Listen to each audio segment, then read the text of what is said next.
The camera on this $28 phone is shocking, but how does it compare with the iPhone 17, for example, or any other today's phone?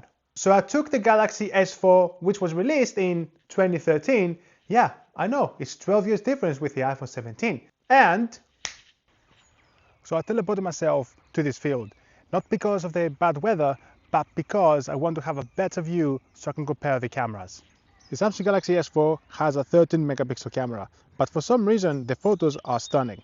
Even in today's standards, you can still take some high quality photos of that thing. The S24 also has 1080p resolution, which is something that a lot of phones have been competing for back in the day, back in 2013. Even though it has 30 FPS, in today's standards, this is still acceptable and still a pretty good resolution. Because let's be honest, who's using 4K on YouTube to watch videos? Definitely not me, because it's too much for my laptop to handle, and especially on my phone, draining my battery. Even though the iPhones don't have the best battery, we all know this, but I can still enjoy watching the video at 1080p. One thing I don't like from the S4 is that as soon as you press on the video button, it immediately shoots the video. It's also because it automatically zooms in. I would prefer it to be like the iPhone, so when I switch to the video mode, I have to press on the button to shoot the video. Honestly, the quality is acceptable. I'm not going to say very good in the standards, but I will say that it's very good at balancing the colors and capturing images that are still good today. Comparing this to the iPhone 17, I think I have it here, let's see. iPhone 17, we're talking about 12 generations ahead, but is it?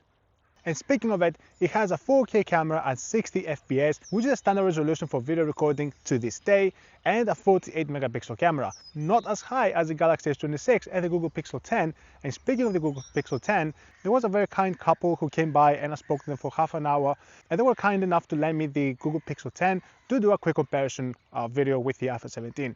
So this is a short video which you can find on TikTok, YouTube Shorts, Instagram and Facebook. You'll find this everywhere. Given I use the iPhone 17 every single day, I take a lot of photos. And even though there's a big jump, there's definitely not as big as I would expect it to. From the photos and the video footage, you can definitely spot the difference.